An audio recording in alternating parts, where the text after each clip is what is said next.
Organizational discussion for the strategic plan. So, Mr. Miller, I'll let you start off. Great. So, if it's okay, can I sit here? Absolutely. Is this good? Okay, great. I will get up at some point and stand, but I don't want this to feel too much like a presentation because we need to have a conversation. And the real task for us is to make some decisions tonight, organizational decisions. And those decisions need to include what timeline you want to adopt in terms of completing the strategic plan. And specifically, we'll start to look at when you want it done by, and then what are the potential ways we can get that done. But before we even do that, we'll decide who we want involved. And that includes a discussion of who we think the key stakeholders are, and then how we want to connect with those folks, or what role they'll play in the strategic planning process. And so those are our two big decisions. It's the who, and then what timeline we're going to go on. And it seems like that should be relatively straightforward for us to make as a group, as the board. And then from there, then we'll decide on a launch date, when we want to start working on this, and then we'll connect with people, get those people involved, and start the process as an initial strategic planning process. So we won't do any actual strategic planning tonight. We'll do basically planning to plan, which is really key. Okay, so just as a way of reminder, because I think this is important that we kind of always come back to this, and maybe we'll do it a little bit less with each passing meeting, but every time I come to the full board, I'll probably say something similar to what I'm about to say. And that is that strategic planning is really about an organization determining what their plan is to address challenges. And the challenges are really those things that are going to get in the way of you achieving your vision. And education is a funny world, and I think if we jumped into education 20 years ago, we would have seen it as a completely stable system. There weren't a lot of changes happening. It was pretty well protected. We didn't see a lot of change period happening in education. And most organizations go through long periods of stability and then instability, and we're starting to see instability ramping up across all systems. And that includes in education, and there's lots of things that are affecting the instability that we're all currently starting to feel, and some of that's demographic changes. In New Hampshire, most school districts are experiencing some change in the demographics, a decline in student population, which means that we start to notice that our buildings aren't completely full, or the cost per student is increasing, things that are really apparent to us. Changing, our buildings are actually getting older, and we have less money in our local government and our state government to support rehabbing these buildings or building new buildings. These changes are important. Changing opinions of what education is or should be. Changing expectations for what students should know and be able to do. All these things are introducing instability into our system. And the role of strategic planning is actually to try to anticipate what some of those challenges are and to build a plan to address those things over the next 5 years, 10 years if you are really lucky. And we'll keep coming back to this because it turns out to be a really important early stage thing that we do in strategic planning, which is framing those challenges. So every time I talk to you guys as a full board, and every time I talk to the strategic planning team, whoever we decide that is, I'll probably bring up these points again. Remember that we're talking about a plan to address challenges. Look, so that's the first thing that I wanted to get out of the way. And when we do develop this plan, the plan should reflect what you do. It should reflect what you want to become. So vision turns out to be really important in this process. And then how you'll get there. And I shared with you guys last time I came, and maybe the previous time as well, some example plans that I've worked with other school districts or other organizations on. And when you think about a strategic plan, you really want to think about it as a roadmap, a high-level roadmap. You're making choices along the way, and the first choice is really to frame those challenges. Which challenges are we going to address? The second set of choices is what are our goals? What do we want to look like? And the last set of choices are, what are the strategies that are going to get us there? And all along the process of strategic planning, you should feel like you're making choices. It shouldn't feel like anything's predetermined. It shouldn't feel like this is the only direction we can go. We all have restrictions based on our capabilities and our mandates and the way the world's organized, but we shouldn't feel like all those choices are made ahead of time. We should feel like, as a strategic planning team and you as a board, are making some of those choices. So one, you're addressing challenges, and two, you're making choices along the way of how you expect to address those challenges. And so then the last part is really, how do you make those choices? And this turns out to be really important in strategic planning. It's a deliberative process. And when I say it's a deliberative process, I'm not talking about the legal terms that you guys probably use when you get up in front of the town to talk about budgets. I mean, we're going to talk. We're actually going to discuss ideas, and we're going to come to some consensus around which ideas are best given the capabilities you have, the challenges you're facing, and what you think will get the best outcomes, or what will get you to the vision. And deliberation requires us to have an open mind. It means that we need to take time to listen, we need to bring ideas to the table, we need to participate in the process. That doesn't matter, and we haven't decided who's on the strategic planning team yet. That doesn't matter whether you're personally on the strategic planning team or you're the board that's listening to feedback or receiving suggestions from the strategic planning team. Listening to these things and having an open and honest discussion is a really important part of that process. There'll be times also that it will be somewhat political. What I mean by that is, like, not every decision is cut and dry based on data or based on a process. There are times when we're going back and forth and we're saying, look, I can live with this because this other part is also really important to me, and this other person agreed to live with this as part of the plan. And this happens a lot. I had a case where I worked with a school district, and it came down to they were deciding on their key challenges, and they wanted to have 6 key challenges that their strategic plan was going to address. And in the end, they added a 7th based on the demands of just a couple of board members. There were 17 members. This was a 17-member board, and those couple of board members were really hung up on this one issue, and the rest of the board wasn't necessarily opposed to it. They didn't see it as a priority issue, but they all negotiated to that end. And I recently had a conversation with a board member, in fact, last week, from that school district, and I worked with these guys a couple years ago, and he said, everything doesn't end up perfect. We built a strategic plan, and some of the implementation hasn't gone as smoothly as we like.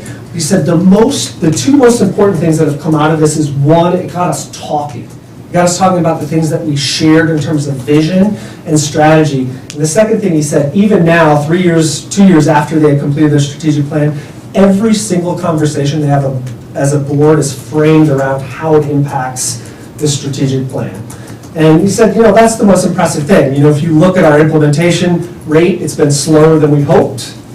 But the part that's been really impressive for us is the conversations we had about shared vision and shared approaches, and secondarily, that we continue to frame our school district around that. So this deliberative process, to me, and I think to strategic planning, is really, really key. That we have conversations, we have them with an open mind, and that we listen to each other through that process. And so to that end, we're going to talk a little bit about adopting a set of norms, and we don't have to formally adopt a set of norms as a school board tonight, but when I get to the strategic planning team, whoever we decide that is, we will actually formally agree on a set of norms, is one of the first things we do. And I'll turn you to the ones that I suggest in a moment. But before I do that, I want you to, in front of you, you have a binder that I, unfortunately, when I printed out the cover sheet, it didn't turn out very well, so I left them off for the time being. But this is the strategic planning binder that we start with. And let me just walk you through this for a moment. I think the strategic planning team will receive a binder. And I'm not a huge fan of generating lots of paper, but it turns out that it can be a really useful thing to have, writing margin notes, to have things in your hand throughout this process. I think one of the things that I'll have a conversation with Bob about is how we electronically store and make sure that we're sharing everything that's in this binder and what folks are talking about in the strategic planning team. But just as a way of starting, on the first page, excuse me, behind the first tab, there's an agenda for tonight, just the things I expect to cover. On that agenda, I want to expose you to the norms of collaboration that I expect to talk to the strategic planning team about. We're going to talk as a group about the benefits of strategic planning, so that's a point where you guys are going to have an opportunity to talk and think about what you see the benefits are. We're going to identify some of the barriers that you see as a board to being effectively both constructing and implementing a strategic plan. We'll get to the point of talking about the strategic planning team, who we want on it, and then what our proposed timeline is. Behind this first tab, then, the first thing you have there is the norms of collaboration, and we're not going to talk about those in too much depth at this moment. After that, I have a document called the model for engagement. A model for engagement, this is how we, levels at which we might engage different stakeholders, and we'll talk about that when we get to the strategic planning team. The next few pages are a couple of proposals for how we might handle a strategic planning timeline. And then the last 2 pages in the first tab are a draft press release that we can put out to announce that we've started strategic planning and that there'll be multiple opportunities for public participation. And we don't know exactly what those will be yet, so that's why it's just a draft. The next tab is where I will start collecting background information about Northwood, and right now all I have there is your excuse me, your current school vision, mission, and core values. We'll eventually have a data profile that will describe the school district. The tab after that, the third tab, has a draft parent, community, staff survey. This is a survey I've used in other districts to try to collect information about strategic planning. The actual strategic planning team will have an opportunity to review that survey and provide feedback in terms of what they want included. That's just a beginning draft. The following tab has a checklist and a few of the exercises that we'll be using early on, including creating a vision statement, mission statement review. And then there's some empty tabs. Behind the 7th tab, this is probably relevant to you guys, are several articles that I share with boards on board governance. And it turns out that board governance is really key in terms of being effective with strategic plans. And so my job isn't to, you didn't bring me in here to facilitate board governance. That's up to you guys to do that. But I do think it's really important, and so I like to remind boards and people who participate in strategic planning that these are necessary characteristics for us to be successful. And so in there I have the Iowa Lighthouse Project results, which is a study of effective school boards. On the next page are the board and superintendent roles, and you guys may have worked some of these out already. This particular page that looks like this, folks. This is a page, a colleague of mine from Denver Public Schools shared it with me. It's what they use with their board and superintendent when they're talking about various roles. And then the last page, the last document in this section is from the Washington School Board Association. It's just a set of indicators that you guys can use, boards can use, to determine whether they're sort of staying on track and staying focused on the things that really matter in being an effective school board. New Hampshire doesn't have anything like this. We have a New Hampshire School Board Association, but they don't have standards. We have the state rules, I guess, for school boards, but this allows you to think a little bit more in a positive way of these are the things we should be doing, and here's some of the questions we might ask ourselves, and really ask if we're doing this effectively. So I always encourage boards to think hard about governance when we're going into strategic planning. And then the last tab, the 8th tab, is just a series of articles. I'll call you back, Joe. And these articles are not, none of these things are things I'm endorsing. But here's what I'll say. The biggest challenge in strategic planning, period, is being exposed to new ideas. And so if you think about this process as saying, we need to frame our challenges, because the world's changing, we need to look to the future, we need to see what the challenges are. And then we need ideas. We need strategies of how we might address those challenges. In a strategic planning process, when you get to that point of coming up with new ideas, you really need somewhere to look. You need either outside folks coming in, or you need to be looking around in new places for new ideas, or affirming the ideas you already have. And one of the biggest problems I run into is that we only know what we already know. And if we keep coming back to our strategic planning and trying to solve the problems with the things that we've already experienced, either as students or employees or parents or school board members, it's going to be challenging for us to really start to think of new ways to approach the problems and the challenges we see. So I always encourage people to read and record, and that means write during the strategic planning process. And so I include a notebook in the front of this binder. Sometimes I refer to it as the design notebook. It's the place where you should be writing down ideas. And your ideas can come from anywhere. They can come from your daily experience at the doctor's office. Like, here's what I experienced today, and I had this idea. I actually carry one with me. It looks like this. I have it pretty much with me all the time in my bag, in my car, sitting on my desk. And every day I write something that I learned that day in this book that I think is relevant to the world that I'm experiencing. And I was telling Bob earlier that I got obsessed with snake bites the other day because my son's interested in snakes, and I spent 4 hours reading about snake bites and anti-venom. But it ended up, at the end of the day, I was writing things in here about trying to solve difficult problems with the most complex solution, because I started reading these other articles saying that, there's better ways to solve the snake bite problem than simply going after the most complex problem. And it got me thinking about the way we sometimes face problems in education. And so I carry a notebook with me all the time that I write things down in, and I encourage all participants to have a notebook with them and write ideas. And so when you see an article, you read something, you experience something during the day, it can go straight into your notebook.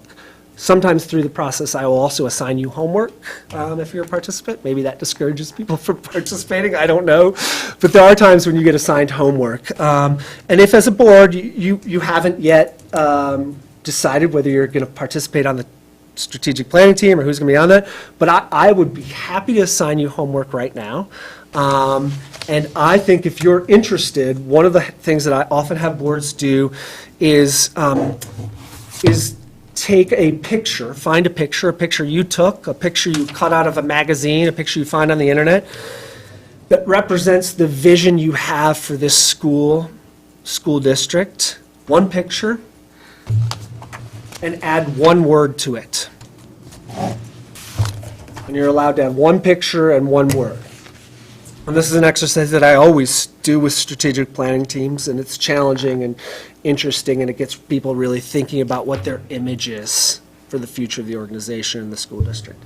So if you want to participate in that, regardless of your participate on the strategic planning team or not, you have a notebook, you have a homework assignment, we all have access to pictures, we all have access to interesting ideas about where you want to take this place. You just get one word is all.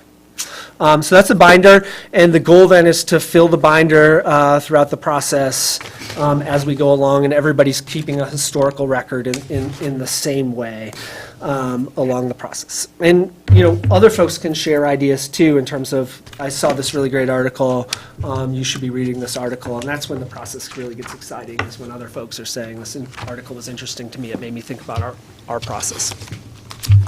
Any questions about that before we go on? Okay, let's take a brief moment then to go back to that first tab and look at the norms of collaboration. And again, look, I haven't run into a lot of problems facilitating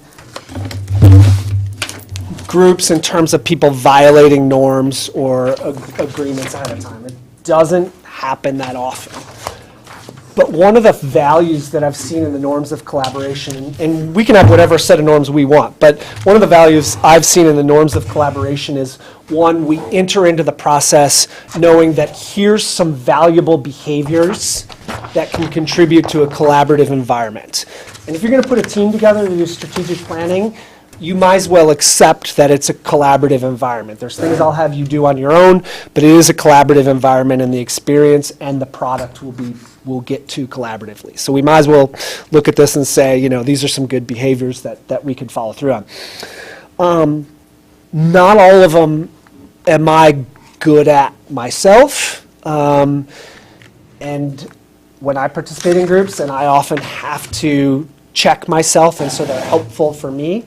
But pausing is one that's a really useful norm, and basically what this comes down to is when you hear somebody say something, instead of immediately responding with your idea, you take a moment to let their idea sink in. Remember I said earlier, one of the things that we can do, if we can do it really well, is listening, taking a pause. Paraphrasing, that means making sure you understand the idea, probing, asking questions, following up with folks, making sure folks are heard. We're not just chasing new ideas constantly. We're actually digging into ideas. Putting ideas forward.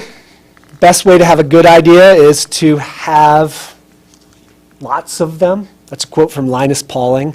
It's one of the quotes that I love a lot, except for days when I feel like I don't have any ideas. But I think of that a lot because I have a lot of terrible ideas, but I know that something out of that is going to work. And I don't know if any of you guys listen to podcasts, but did anybody hear Planet Money this week? They were talking about this new Hollywood idea of like production companies generating tons of low-budget movies, hoping that one of them will hit. And I don't know if you've heard of this movie Get Out. That's out right now. It was made for $4.2 million, and it's already grossed $150 million. And this company's basically said, like, our goal is to be like Linus Pauling. They didn't use his quote, but that's basically what they said. We want to have lots of ideas, and we want to go after them and do it for low budget, and they're generating some hits. Paying attention to self and others. Presuming positive intentions. This sometimes can be a tough one because we don't all agree.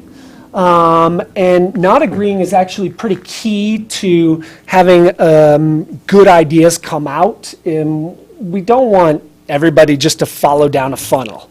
There's a few techniques that I use to try to get folks to not necessarily agree or bring their own ideas to the table, but we need to presume positive intentions. And that actually sometimes can be hard. But it's really key to this process, is assuming everybody comes in with the same good intention for the best thing for the school district, the organization, the kids involved. And the last one is a balance between inquiry and advocacy, because you need to do both in this process. You need to advocate for ideas, but you also need to make sure that you're inquiring with other people and making sure that you understand those ideas. And so those are the norms that I will pose to the strategic planning team with the notion that they can strike or add anything they want to that. But I do think it makes sense to have those ahead of time. Any questions about that before we move on? All right, so I want you to take, I'm going to give you about a minute to write. Anybody read Daniel Kahneman's book, Thinking Fast and Slow?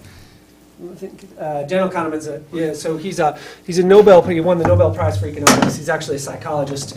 And there's a new book out about his life called I can't remember, Undoing Project or something like that. But Daniel Kahneman said that one of the things about the way our brains work is that our brain is really lazy. And so if we're going to have a group conversation, one of the things that brains tend to do is that they tend to listen for other ideas that they can hitch themselves to. And then that creates a really narrow response. And so what will happen is it creates a really quick funnel. So if we start talking initially, we end up with fewer good ideas or a diversity of ideas. So one of the things Kahneman says is that if we're going to answer a question with a group, you should write first. So every individual should write something before we start a group conversation. So I'll do that a lot. I'll do that with you guys. I'll do it with the strategic planning team.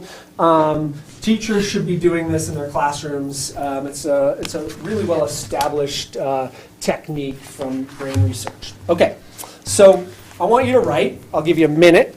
And I want you to think about some of the benefits that you expect to achieve as a board once the strategic plan is completed? So what are some of the benefits you expect to get out of this as a board?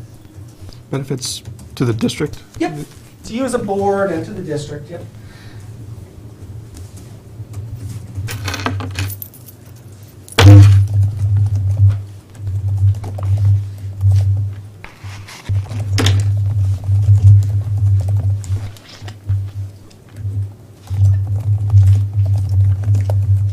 I'll have to do this back.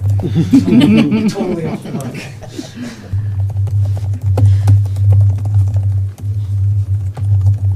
You have to do all the other homework assignments. So.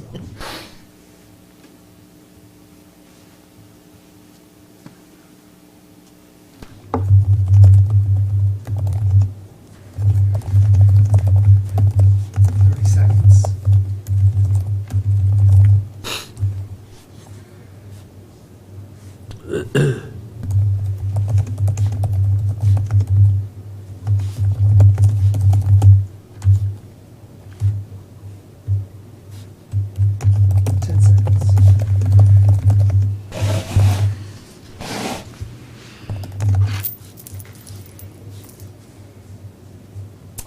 Okay. What's the share? I'll start. Yeah. I'd like to see more community involvement. Community involvement, okay.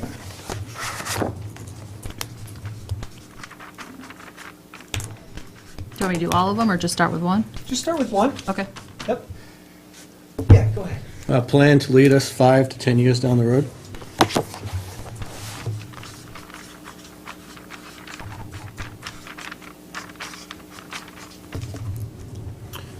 Just go Better relations with the community.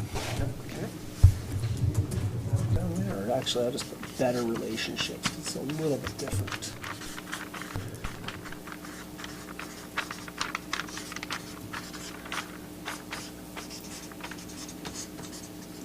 I know you guys can't see that very well. It's all right.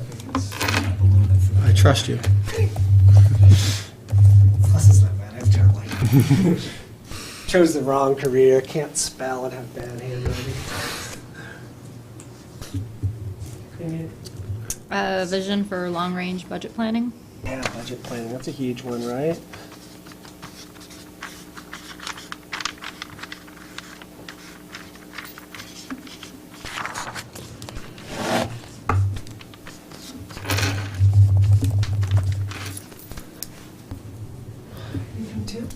Not a thing. Okay. Who's got something additional? Just jump in anytime. Anybody. I got a focus plan driven from our vision and mission. Focus, plan, driven from.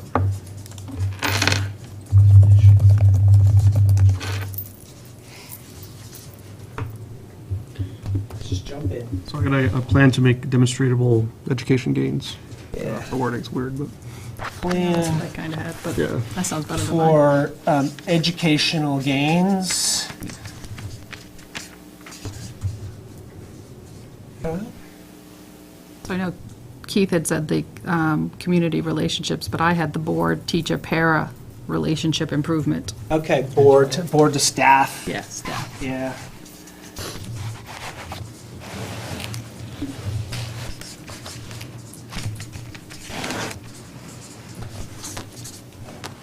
I had unification of board goals. Yeah. That's a good one, huh? Luck.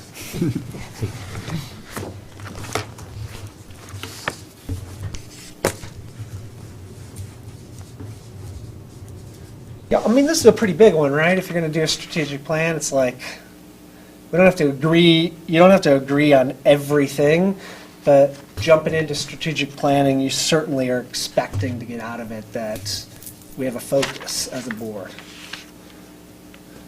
And under budget, I had that a better understanding of the community about the spending by the school, by the board. Okay, so almost as a communication device, the strategic plan as a communication device, okay.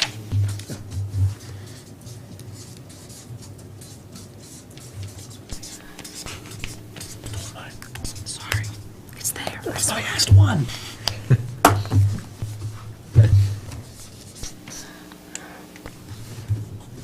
keep going. I have one more if nobody else has one. All I had. I just had, just happier kids, parents, staff, community. Happier kids, sorry, say it again, I was Happier kids, parents, staff, and community. Okay, Like just by the involvement, by them understanding. yep, yep. No, I'm not looking for Utopia. utopia. We're certainly not going to get a utopia. Happier but- kids, parents, Staff and community. families, yeah. I have one that's very similar to the budget one, but I said smoothly scale the budgets based on enrollment changes. So say that again, just so I can hear. Smoothly scaling the budget based Okay. on enrollment changes. Smoothly scaling budget based on enrollment? Based on enrollment. It's kind of similar to yours, but. Any other ones? I can make up some more if you want, but I didn't write them down. Well, I'm doing the other ones. Yeah, now you're under pressure, right? If I didn't write it, does it count? Yeah, of course it counts. The writing is just to make sure that you're capturing some of the diversity of ideas, sure. Would wonder if Bob or Jocelyn had anything to add. Yeah, no, you guys are, I just assumed you were ignoring me. I had consistency and transparency as it relates to everything. Yeah.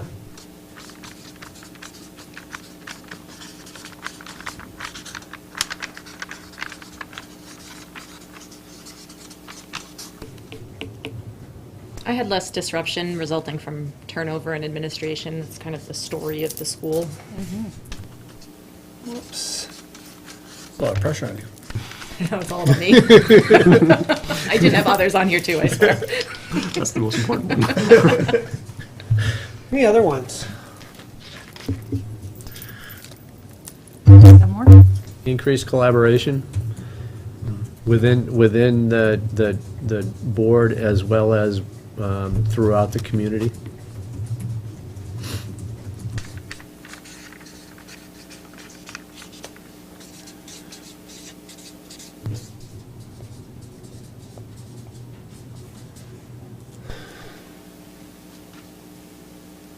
One thing that comes up a lot of times when I talk to boards is like almost like a framework for accountability.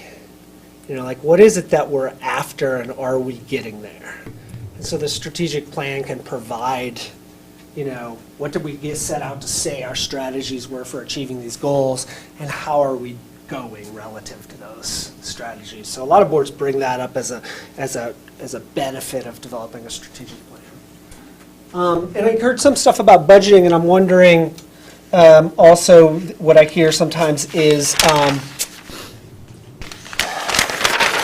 a strategic plan provides a framework, maybe not the right word, for priorities, for budget priorities. So it makes it a little bit, do you guys struggle to decide what to budget for? Yeah, it can be tough sometimes, and so a lot of boards that I work with are saying, you know, look, it'd be helpful if we, you know, we're able to frame our budget conversations. And I know there was the communication, transparency, conversation around budgets, but if we could frame them around the strategies that we expect to be able to implement to reach these goals. Those are all reasonable outcomes. And, you know, strategic plan can do many of the things that, and is designed to do many of the things that you guys have talked about. It should be an effective communication tool. You'll hear me say this today and a lot later on when we get towards the end of this process. You should be able to have a kitchen table conversation about the strategic plan. So even if you choose as a board member that's sitting here tonight or a member of the administration to not end up, or you don't end up being on the strategic planning team in the weeds all the time, when it gets to the end, you should be able to sit at a table with your neighbor and say, here's what this means. This is what this means for the next 5 years. Here's how we're trying to get to this point. And one of the things that we learn, or I've learned in this process, is that people don't always feel comfortable when they get to the end that they can do that. And we need to feel comfortable, like this is the plan that's going to be organizing you, and it can be, and should be a great communication tool. So I'll bring that up again later. Like a budget statement, that everybody can understand. Like, when you come out with a budget, you should have a statement with the budget, and that when you can explain that statement no matter what. Yeah, absolutely. Because at the end of the day, there's a way we write strategic plans that, it's not that they're jargon-filled or convoluted, but you're writing strategies to address goals. But you're going to learn that there's a bunch of people that are going to say, like, I don't understand what you mean by this, or what does this mean on the ground when you're implementing it. And that's really important, even for a board member, to be able to say, when we wrote this strategy, this is what this looks like. So for example, in SAU 39, I don't know exactly how they wrote the strategy, but they had this goal that was like, they wanted to ensure that all students, by the time they left the SAU, were prepared for a 21st century world, college and career ready, 21st century world. And then among their strategies, one of them was like, implement a STEM curriculum K through 12. Well, it depends on who you are. That might be really meaningful to a math and science middle school teacher or the parent of a middle school kid who's interested in math and science. But it might not be meaningful to the vast majority of other people. So when you're saying you're making a change in your organization, your school, to focus on STEM, as a board, you should be able to have some you don't need to know the details of what happens every day in the class, but you should be able to say, it means this for our kids. This is how we think it's going to go. So yeah, the strategic plan is a communication device, for sure. Okay, so anything that anybody wants to add to that? All right. You have 1 minute to write. Now, thinking about what we're after. What do you think the barriers are going to be to completing and or implementing the strategic plan?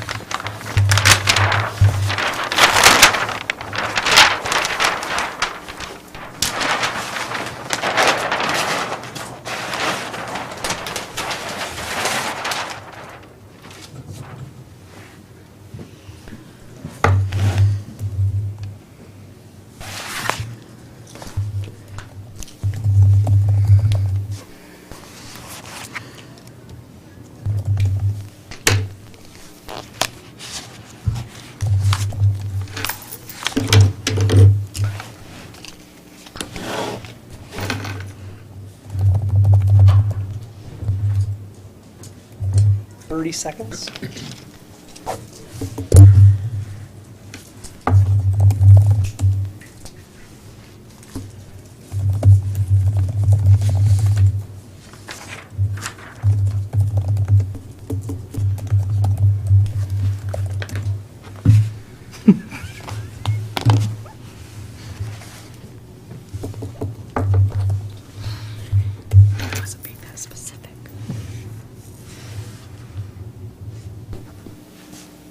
Okay.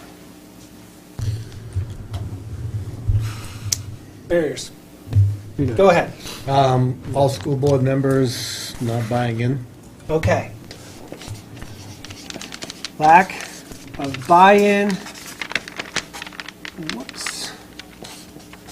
From all board members. Tag on to that, community and staff. Okay. That was mine too. Yeah. Had community buy-in. Community. And I have one this time too, community. community, Just same community. thing. Yeah, just Community. community. Oh, the community itself, can you say a bit more about that? What do you mean by community? Our community is as divided as a community could be. Okay, all right. So division in the community, and you That's think the right. barrier is that it will be difficult to get them involved, actively involved, or difficult for them to come to agreement around what is? Contradictory goals. Contradictory You don't, visions. okay, so I'm gonna put divided community I'll just leave it at that for the moment. So if you work for the school Yeah. or work in the program, the system, Yeah. you only have one view. Mm-hmm. And the demographics that you started out talking about 4 hours ago is that we're changing dramatically to an older group of people. Agree. And that needs to be looked at a lot more than we are. And that's where the divide is. So the younger people want more and more money to be spent, and the older people are tired of the taxes. So community is a big issue. So. So when we talk about the actual barrier, then, it's going to be that there's a divided community, so there might be a variety of issues. One is people may not see the challenges in the same way. I don't think that at least half of the community feels that the school board is willing to listen to them, so, I mean, that's. So that could be a trust issue, too? Sure. Yeah, okay. So just the negative attitude of the community towards the school, or half of the community towards the school? That's what I had. Uh-huh. Old regime versus new regime. Lightsabers out. Whoosh, whoosh.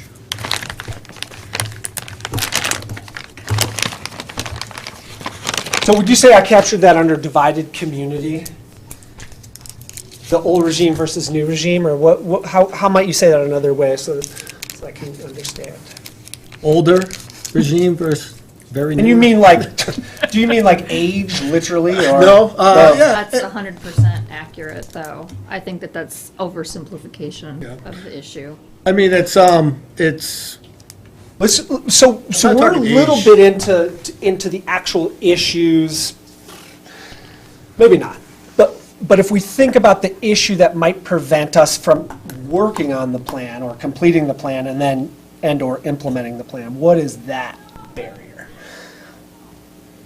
Is it that people won't get engaged, they won't trust you, or us, I I guess? think you're getting, like I said, contrary goals. You have goals Uh-huh. of one group versus the goals of the other group. Yeah. And you're not going to be able to marry those up. Right.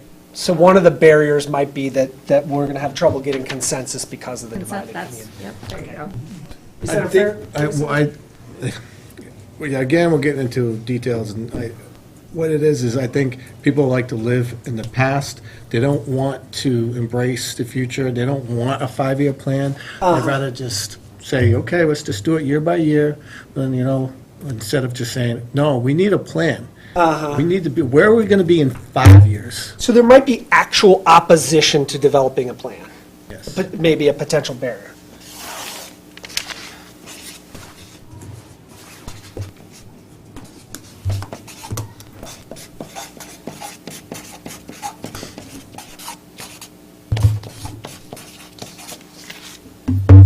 So it's something a little bit different, just, Yeah, go. although it's related. When it comes time to implement the plan, we may not have the financial resources, Yeah. maybe out of our hands. We may not be able to do the things that we wanted to do. Yep.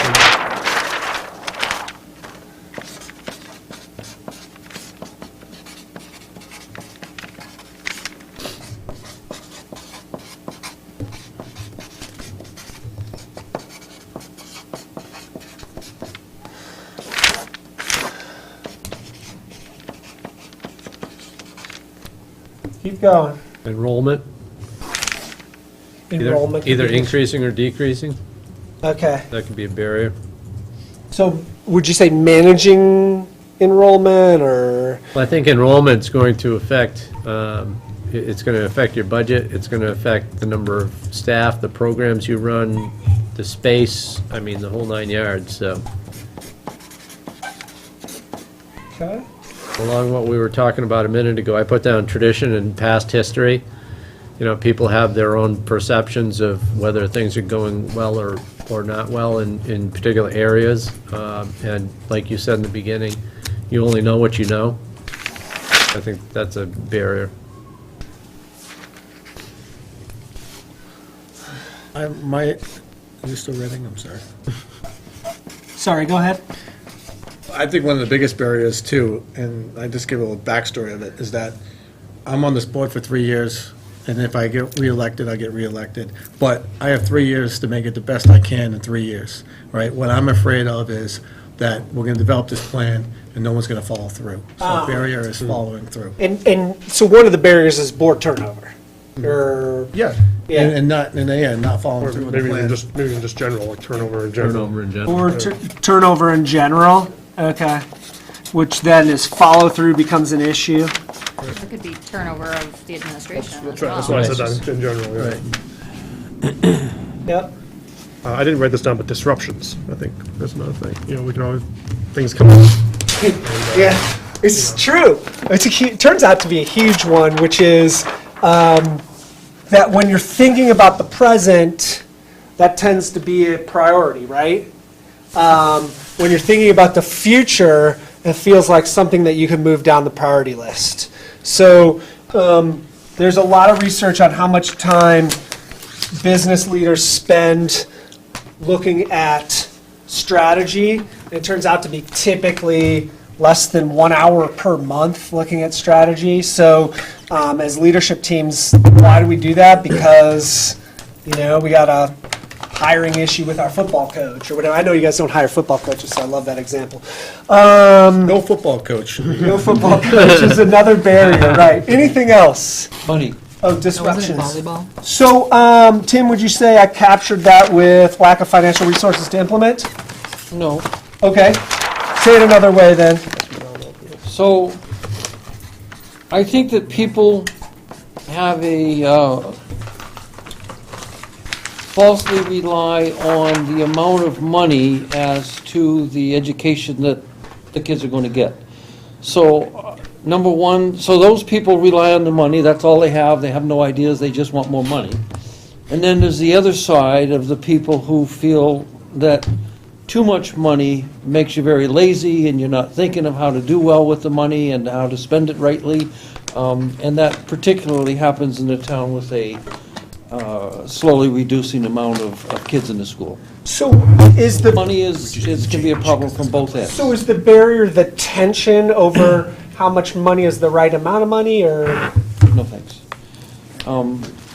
it sounds like you're talking about a tension issue? That's part of it. I just, I feel that many people only rely, their only way to do better is more money. Pay me more, I'll work harder, which absolutely doesn't work, never works, never will work. And I don't mean in pay, but I mean in all things.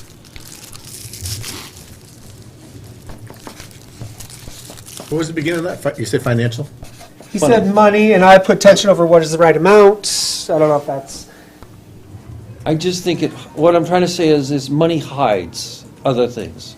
Okay. So if you have a wall that is crumbling down, it's easy to spray paint it and make it look nice for another little bit, instead of addressing the issues, the real issues.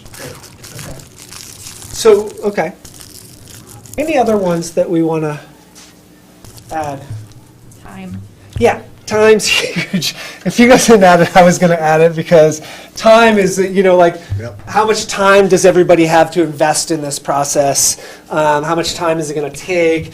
So time tends to be a huge barrier that goes along with disruptions. I can't remember who said disruptions, but disruptions in time and making it a priority are all, because you guys have a million things, both in your professional, your personal, and now your volunteer commitment to your community. There's a million things going on, and so time becomes a huge issue as well. You can put effort in there too. I mean, people who are not invested in the process, you might not get the participation that you want. Yeah, and that's an interesting point, because one of the things that we do run into as another potential issue, and effort made me think of it, but it's not, I don't want to frame this as an effort issue, which is actual active community involvement. It's not because they don't have effort, but it's almost always an issue, a barrier to completing an effective strategic plan is how you actively engage with your stakeholders. So I'm going to put that down at the bottom, which is stakeholder engagement. Okay, now I want you guys to hop up from your seats. And I'm going to hang these posters up right, where would be a good spot to hang them up? Maybe right here on these posters, and come on over here with me.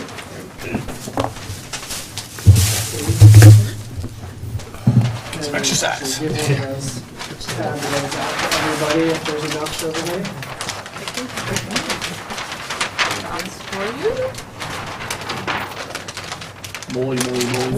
Come on over here, Tim, Bree. Here's what I want you guys to do. I want you to take 3 of these salmon-colored dots, and I want you to put them next to the 3 barriers that you think are going to be most critical in this process. Sorry, what are we doing? Use more than one dot in a barrier? No.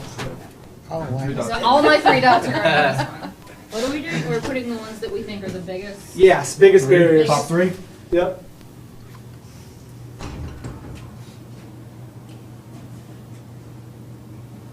These two, like, Put it in. choose one. No, you can't put it between them. Good try, though. Well, they go together though, like it's, you know. Yeah, true enough. True enough. Yeah, But put it by one of them.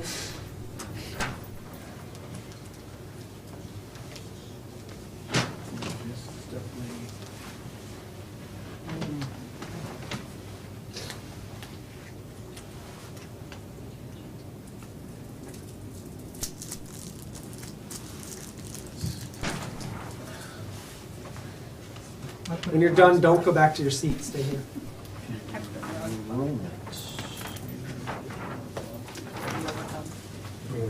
put it in the overcome.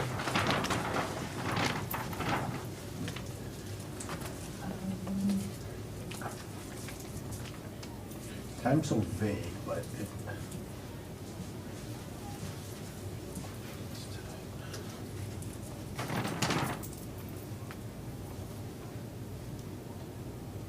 Everybody's got one left. They're thinking really hard where to put it. It doesn't have to be perfect. We're going quicker through this particular exercise than we would if we were doing this as a planning exercise. Don't worry too much.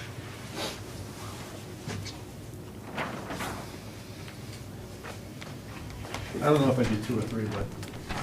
Okay. How many did you pick, Barbie? I did 3. Okay, so just a quick conversation about this. This is when we have strategic planning things going on, there'll be cases where we'll fill rooms with chart paper and we need to make decisions, and I often use dots for that process. Not because we vote and then we choose only the top ones, but because it starts to send a message of where people are thinking, and it's a great place to start a conversation. So I'll use this method a lot because we're always trying to diverge. That's a big part of this process. We want to get a lot of ideas out there, but at the same time, we then have to start to converge. In this case, we don't necessarily have to converge, but I thought I'd run the exercise that way anyway, just so that you guys would get a feel for what types of things we do. And we're not going to go through this entire thing and try to solve all of these. Doing Tim's. Oh, okay. Tim needs a personal assistant there. Okay, so if we were to do this process as a team, the next step would be to say, okay, what ideas do we have to overcome? And in this case, I would probably start with the one that has the most dots because we're all a little worried about this one. So we're saying lack of buy-in from all board members, community, and staff. So what are some ideas that we could, of how we could overcome that issue? Provide a variety of opportunities. To give input on this? Yeah. Yeah.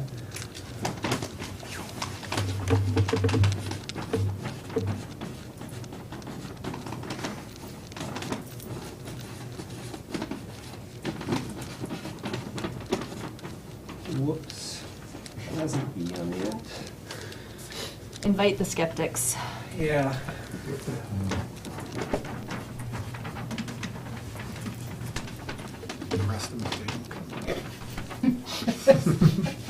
Provide pizza. Communicate, and what would be some potential, like, things we could do to more effectively communicate? Feed them. Explain what we want, yeah, that's a big What thing. do you, Feed them. Feed them, they will come. about? It would be like, explaining it, or what we hope to get out of, or explaining what we hope to get out of the whole strategic planning and Make sure we're explaining. justify, there we go, yeah. And simplify it too. I mean, Yeah. you can't just say, hey, we're doing a 5-year strategic plan and not be able to simplify it Yeah. to someone that doesn't understand. Yeah, kitchen table conversations, yeah. Any others on this one?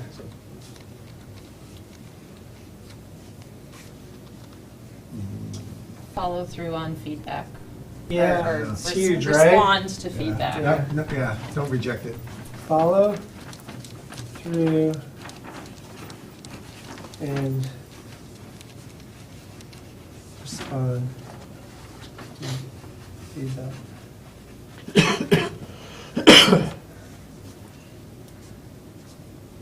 Pause. Yeah, pause, use our best listening. Okay, so, just a quick question, why didn't Tom get more dots? Who put their dot there? Why didn't you put your dot there, Bob? There wasn't enough time to do it. No, I mean, time is always a factor, but I think that these are areas that we can influence more, I guess. Okay, so the commitment just has to happen, but there's ways we can overcome these things, there just isn't a way we can overcome time. Did other people agree with that? I wanted to put time, but I just like, It's not the top 3. Yeah. it's like, Yeah. You saw other barriers that were greater than time, yeah. Yeah. You felt like, okay, this is a priority for us, we already agreed to this, we're here tonight I'm in. on a non-board member night, like, so, time. Yeah, and this is, again, let's go back to our seats then so we can get into the stakeholder conversation. This is, and these are great for me, thank you very much. These are things that I will keep in mind going forward. That is another process that we use.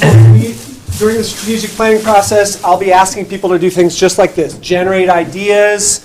We'll start to do convergent exercises where we dot vote, we discuss them.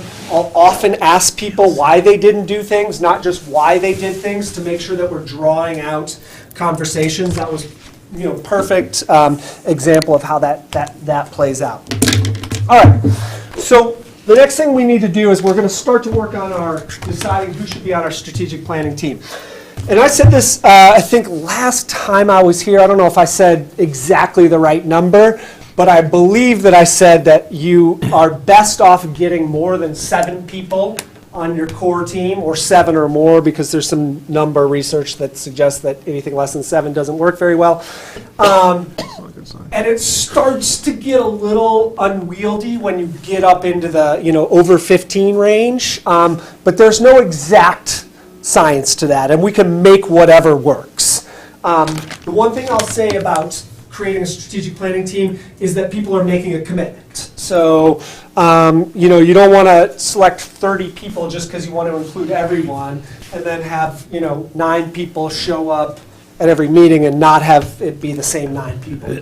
You really need a lot of consistency across that team. And the risks are, if you don't have consistency, your process will get drawn out.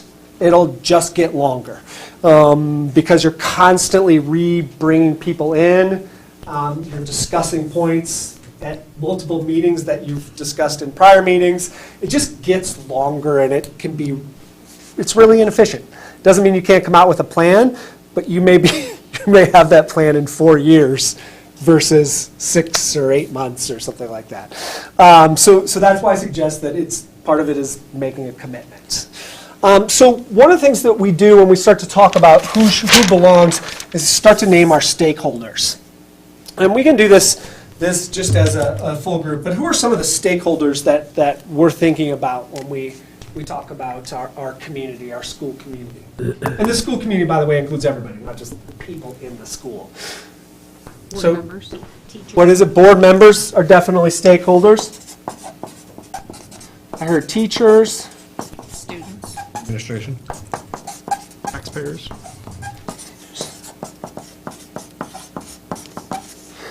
town, like, Yep. The other thing I had just thought of off the top of my head was like a Co-Brown administrator or teacher Yep.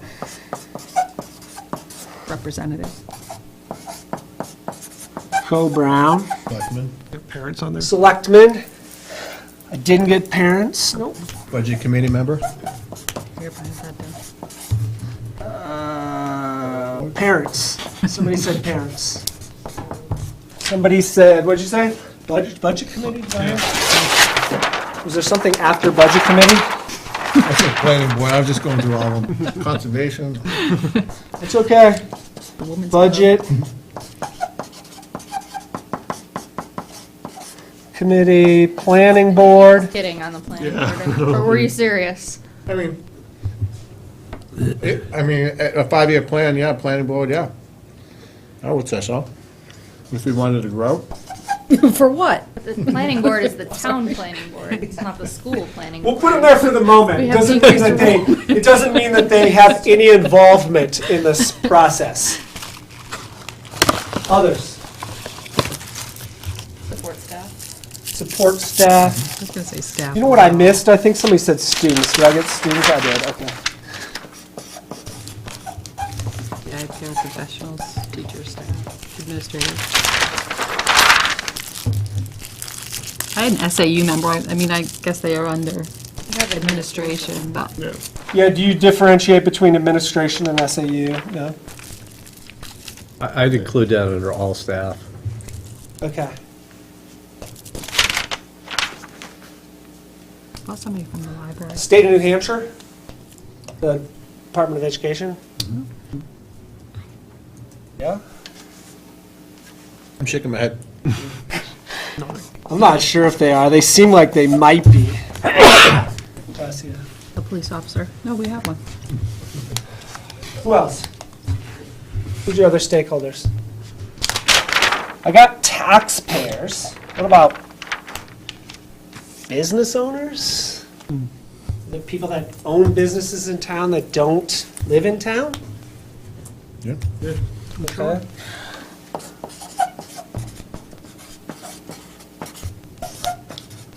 Do your kids only go to Co-Brown? Well, Most of it. most, Any other 90. partners, nonprofit partners? Just one here or there. Just a whole bunch of them? No. Well, like- So you just mean like, off, not Last year there really. was one. I don't think there's anyone going out Okay. this year. I don't even think we have a Cocheco Valley this year, do we? Cocheco, Oh, you mean other, okay, to other high schools other than Co-Brown. Any Occasionally. nonprofits that you guys do partnerships with? Boys and Girls Club, after school, Oh, there's an after-school program that's a business owner too, because they own that. it's an after-school program like a licensed Daycare. daycare. Is there a preschool in there as well? Any preschools? Yeah, we've got a public preschool. Public preschool.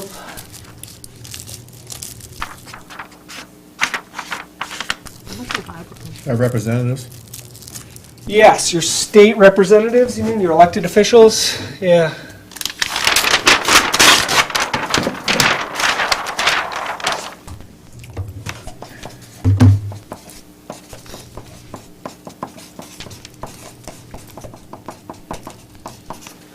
Anything else you can think of? All right, we can add at any time, but in the meantime, I want you to go behind tab 1, and I want you to go to this document that says effective engagement, a model for engagement. And on page 2 of that model, on page 2 of that document, there's a grid table. And these are really these are sort of 5 broad categories for how we might include different stakeholders in the process. Not that far back there. Sorry. Sorry, where are you? I'm sorry, behind tab 1 in your binder, then there's a document that basically the first page it says effective engagement in the upper left. And then on the second page, there's a grayscale table that looks like that has 5 broad categories of involvement,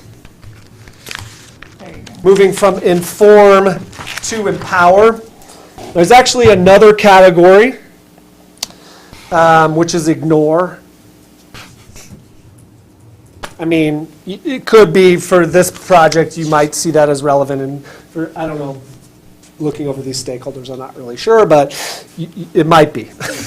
They don't include it here, but often let people use that. Okay, so what we want to do is we want to go through our set of stakeholders, and we want to say, you know, what do we see their level of involvement being?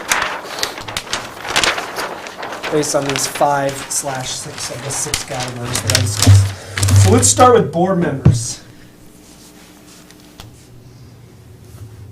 When you say level involvement, what do you mean by that? Like, Oh, the top line goes from inform, consult, involve, collaborate, empower. so you want to know which of these we see the board doing? All of them? Well, pick the highest level. Yeah. They'll do all of them, but which level do you see the board, you know, when we talk about them as a stakeholder? Involved, I would say collaborate. at least collaborate, yeah. Yeah.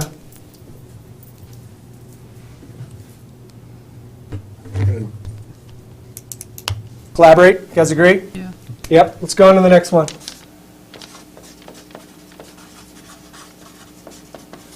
Teachers.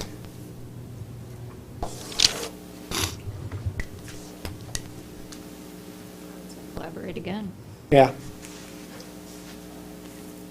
Students, do you guys agree? If you don't agree with what the first person said, make sure I hear it, because I'm going to move quickly otherwise. Students, Still on collaborate. are we going to go collaborate all the way down? And listen. Which kind of student? Administration, Involve, what did I hear? involve, Empower, I heard. I heard in collaborate, empower. involve. Oh, involve, sorry.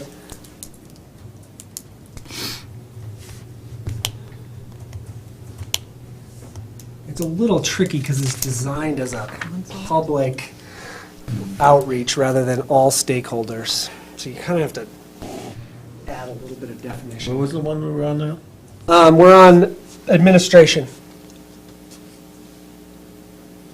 I think, same as teachers at least, right? Collaborate. Right? Yeah. Taxpayers, Involve. involve. Yeah. Sound good? Like you want their input, right? Yeah. But they're maybe Power. They're the final decision makers, you think? Sorry. Well, I mean, to some degree, they are about the budget, but what about the strategic planning? Are you going to put the strategic plan up for a vote? What's the difference between consult and involve?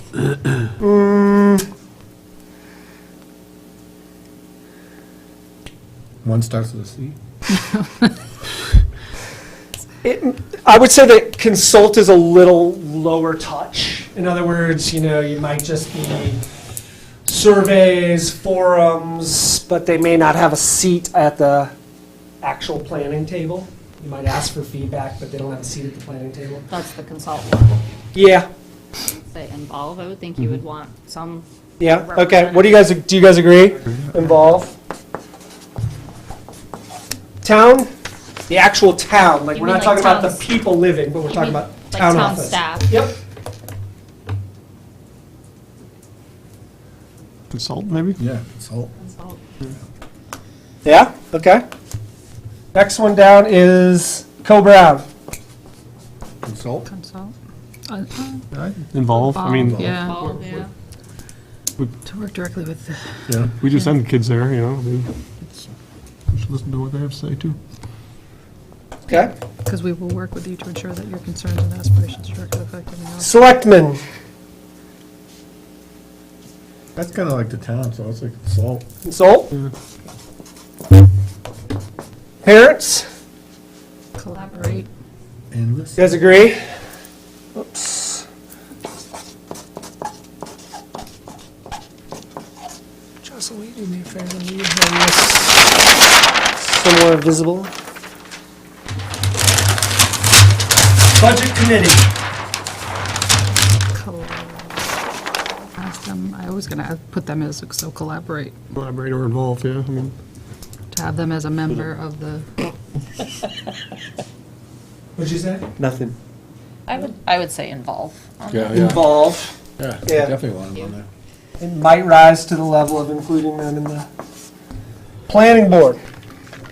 Inform. Well, I thought maybe we'd get the ignore on this one, since you guys laughed about it earlier. Okay, so this is the inform. Okay. Support staff, Collaborate. collaborate, okay. DOE? Inform, maybe. Ignore.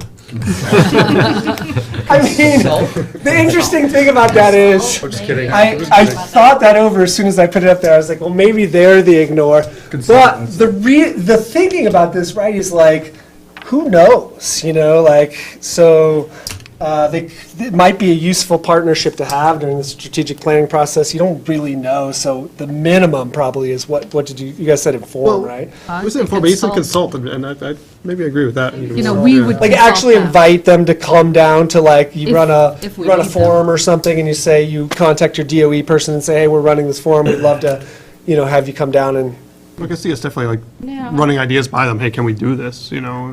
things like that. you don't ask them that. No, Kidding. you just do it. Video, wasn't it? So what did we settle on for DOE? Maybe Inform? inform is better. Consult, didn't you say consult? We settle on That's what consult, you I said, think? Consult, yeah. Let them know, invite them to things? Maybe. Okay. Maybe. Business owners, Involve. involve. Think? What do you guys?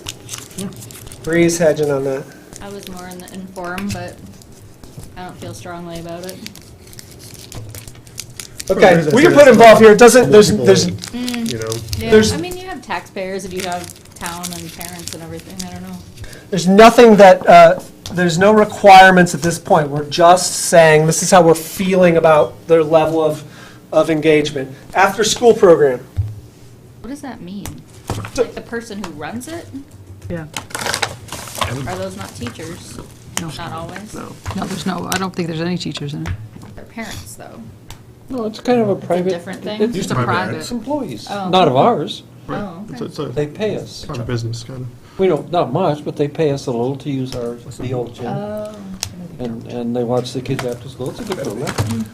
But it's not school Don't hold me run. to it. What do you think? Inform. Inform? Yes. How about the public preschool? Same deal? Is the public preschool, you guys don't Probably. oversee that, do you? You're not. Yeah, we do. Well, the The joint SAU board does. does, yeah. Okay, the SAU does, okay. It's in our school, though. It is in your school, The okay. 3 schools use it, but it's in our school. Okay. And, what do you guys think? Consult? Consult, Consult, yeah. yeah. That's what I was Invite gonna them to things, okay.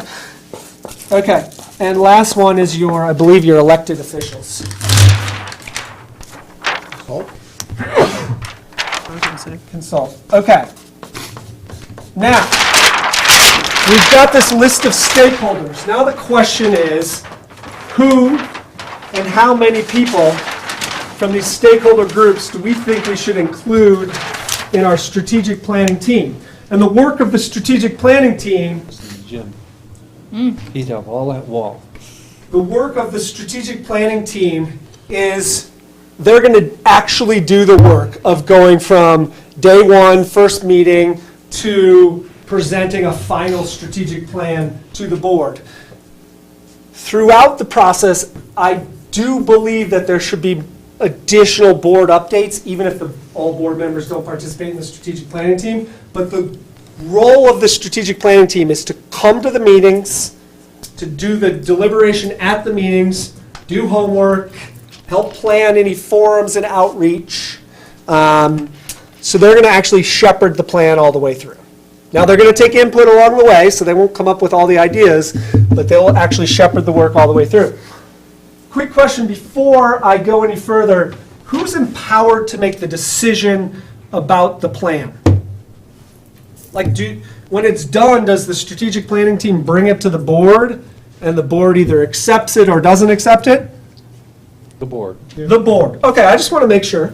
I'm going to change you guys to, doesn't mean that you are making every decision or you're nixing things during the strategic planning process, that's still consensus building, deliberation process. But when it comes down to it, and the strategic planning team needs to know that, it comes to the board and the board approves the plan. Everybody agree with that? Okay. Right. So, obviously we'll want to include a board member or somebody that represents the board on the strategic planning team. How many board members should be on the strategic planning team? 2. What do you guys think? Barbie? 2? Well, can I ask a question about it? Yep. Like, is most of the work going to be done in a group? Because if we have a quorum, we can't really do that unless we, publicly post every meeting and have minutes and all that stuff. So Yes. we're kind of limited to having 2 per, Yeah. So obviously the downside of having more than 2 is that you have to post all the meetings. The plus side is that you don't have to go through the hard process now of deciding who those 2 people will be, and you're always all at the table. So you guys decide what you want to do in terms of the pros and cons there. I think the whole board is too much, Oh, yeah. way too much. Yeah. I don't have And any. then- What do you think, Tim? You agree with that? 2 members sound like a reasonable number? More than enough. More than enough. Okay. So everybody agrees 2 on this one? Okay. Teachers. 1. 1, and I was thinking 2. I think one teacher, 1 support staff. It's going to be 1 teacher, 1 support staff, 1 administration probably, or something like that. I mean, it's, How's that sound, everybody? I mean, you can always plus the numbers, but I think for right now, 1. So 1 teacher, 1 support staff. 1 administrator, and Staff I lost a little bit. support staff, and 1 support staff. Sound reasonable to everybody? Tim, good with that? I Bree? have a question. Yeah, go. I mean, we have administration, but does that mean SAU and the school? Because I would prefer to have someone from the administration in the school and someone from the SAU. Yeah, so we didn't actually write SAU down. We said it and then I didn't write For it down. administration, So- can I just put 2 with the understanding that One one has to be local- from the school and one has to be from the SAU? Yep. How's that sound to everybody? Is that okay? Very good. Yeah, one recommendation I'll make to you is it's really difficult to do strategic planning if you don't have the head of the organization, like the paid head of the organization involved in it. So I guess I've assumed that Bob would be involved. I thought that was me. I said the paid head. Shane. But, it's difficult. It's not undoable. It's just more difficult. So, So that means we're putting Jocelyn on as well. well, you have 2 administrators, so it's you or Adrian, right? Yeah. We haven't decided, but feels They like get to draw straws. feels like you might be. Power delegation. She wants to. I don't know. It wasn't like a complete look of dread. I put my sticker on time, that's all. I know. I was going to say something about that, but Adrian wouldn't have put his stick on there. He has No, tons of time. I would She would've nominate blocked myself. No. Taxpayers. 1, I guess, for now. Yeah, so when we think of taxpayers, we're thinking of like, yeah, we're thinking of people that are excluded, let's see, from some of the other categories, like Like parents? teachers, support I would staff, almost parents. say 2. I would go with, Yeah, you want to try to do, so this would be, people that don't have any other connection to the school. That's what I mean, if you have 1 parent and 1 non-parent, Uh-huh. that might be the way to. Yeah. Way to go with it. What do you guys think about that? Yeah, Go for 2 a and 2. parent Yeah, that's parents. obviously a taxpayer, and then also a non-parent community member? yeah. Yeah, okay. See how many it equals by the end, by the time we're done, and then maybe you could double one of them. Right. We're not doing too bad so far. Town, remembering that we said we would consult on these guys, so it feels like 0 to Oh, I see me. what you mean, so. Yeah, I mean, they were a lower level than some of these other ones, like, even Co-Brown, they're a lower level on the, so it feels like 0 to me. What do you guys think on town? It's not that we don't want to be connected with the town, but numbers start to add up. But 0 for the selectmen too. Yeah. 0 for selectmen too. Recall. I'm gonna tell him you said that. You Co-Brown? should. All 3 of them. What do you guys think about Co-Brown? One. Think we should try to get somebody from Co-Brown to participate? I think that's I one think of the so. most important ones on there. Okay, brilliant.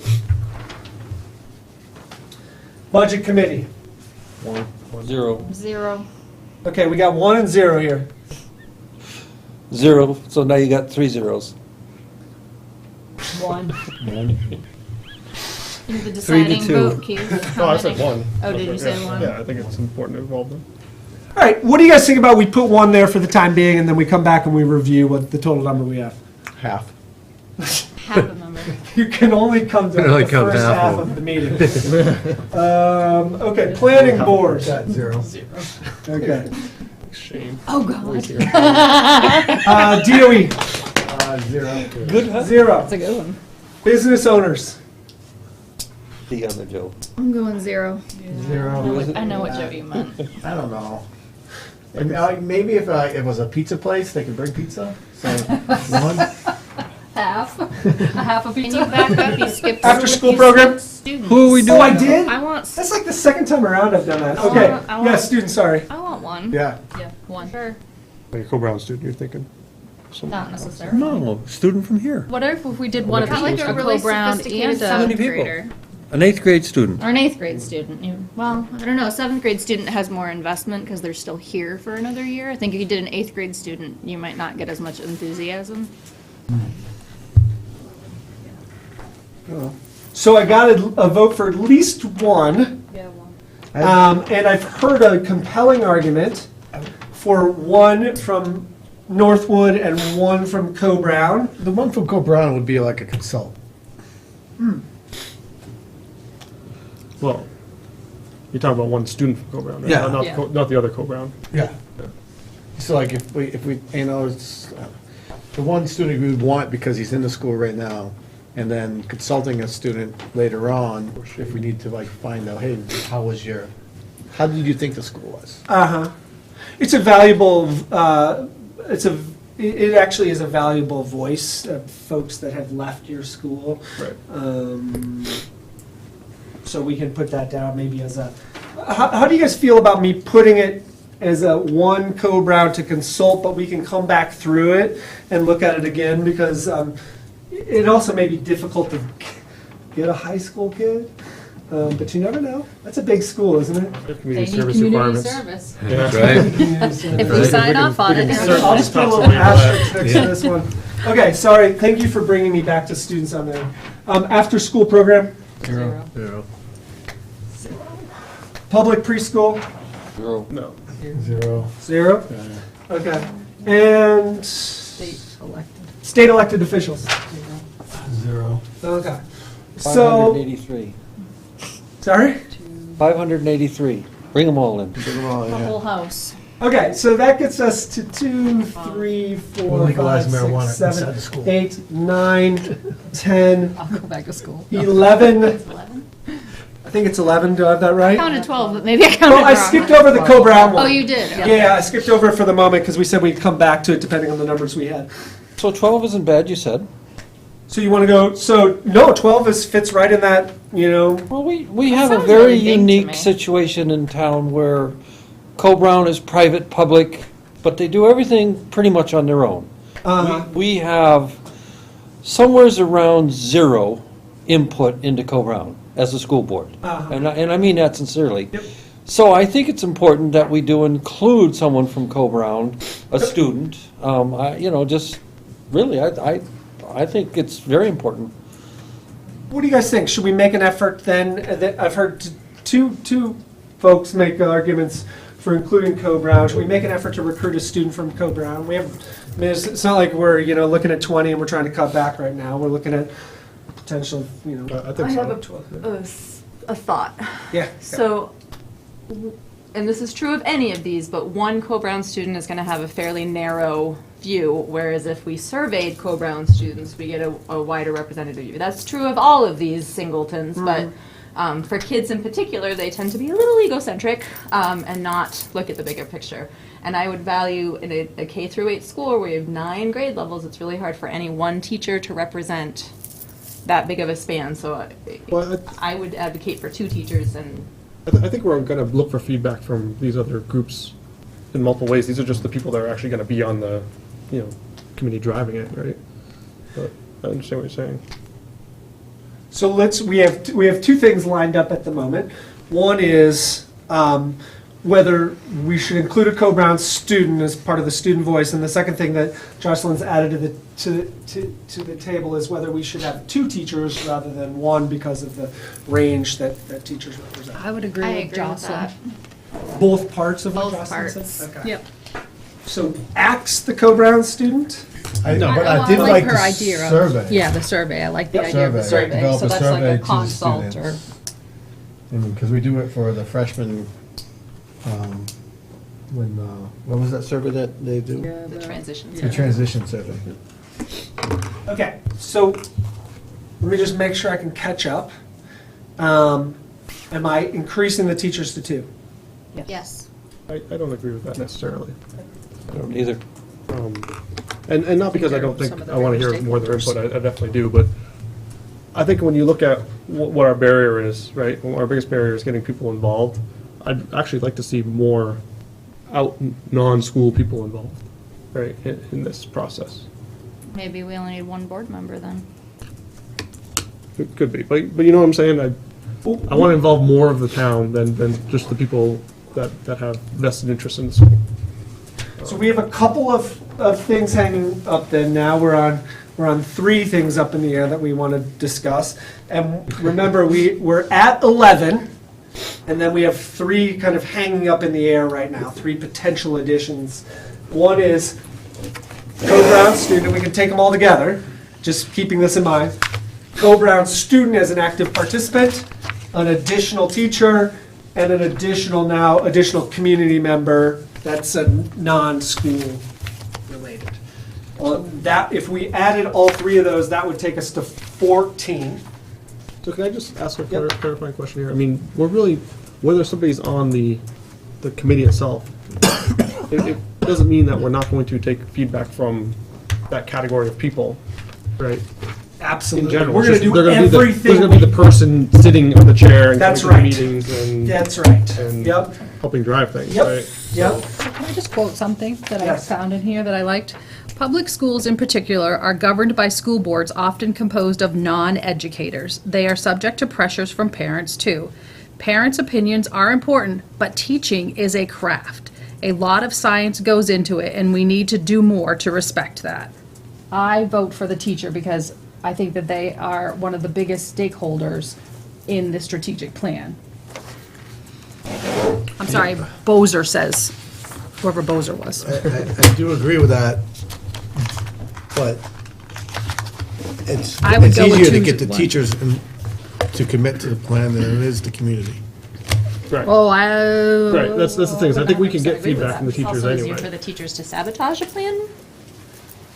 And then we fire. So I actually think that I think that all the arguments you guys have made are compelling about all of these cases.